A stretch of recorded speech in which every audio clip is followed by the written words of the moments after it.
There are certain effects in After Effects that I call fixer effects that are there to fix problems with your footage. And we're going to have a look at those here.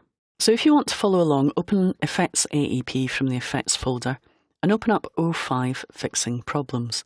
And in here you'll see I have a bearskin wearing guard who's doing a lovely little march. And it's been shot using a handheld camera. Now you can see that lovely Michael Jackson move he's doing there as he slides across the ground at the end there. I love that. So this was shot with a DSLR camera.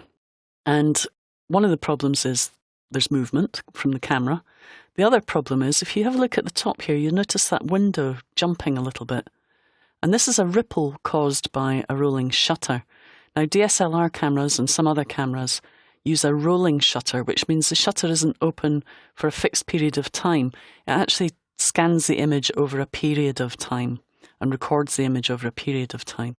So in other words, it could be, if it scans from the top to the bottom, that these pixels up here are recorded before the pixels at the bottom.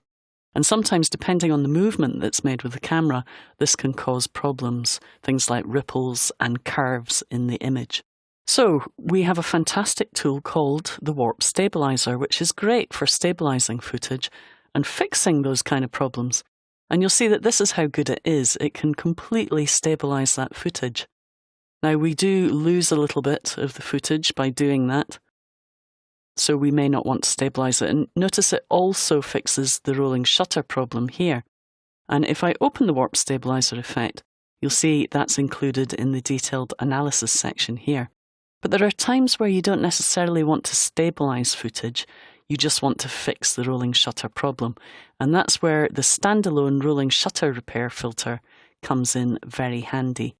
And if I preview that, you'll see that that fixes the rolling shutter ripple problem, but still maintains the handheld look of the camera. Sometimes you want to keep a handheld camera, but you just want to remove that rolling shutter problem.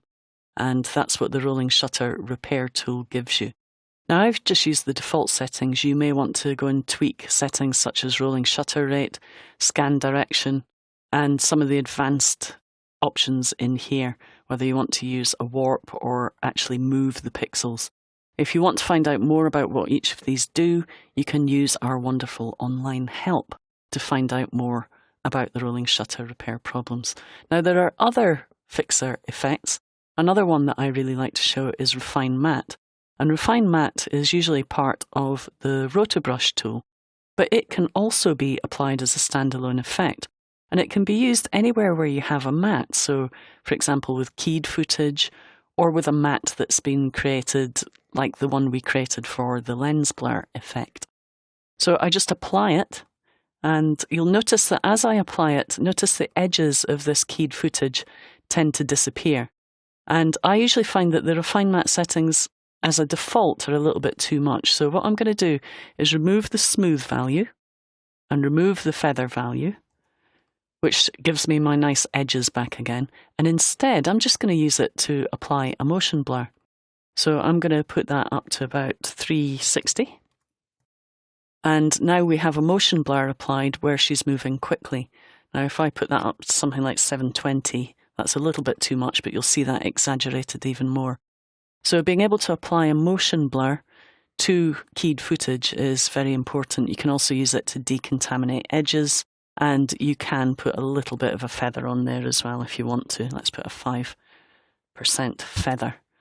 And if we preview that, it just softens the edges, and if someone's moving very quickly, puts a little bit of motion blur in there. I've overdone it a little bit, and I would normally put a higher quality motion blur in there as well. But it can be really effective when you're working with footage like this of people dancing. Now if I switch that off and we have a look at it without it, you see it's a little bit flat without it, but as soon as I apply Refine Matte, we start to get a much more interesting effect. So you see it's much softer, much smoother movement. So that's how I use some of these fixer effects. Other ones that you can have a look at in the online help are things like remove grain for removing grain from footage. Time warp can be used also for adjusting frame rates, for sorting out timing issues. for things like dropped frames, for example. So check out some of my fixer effects that I've suggested that you have a look at in the online help.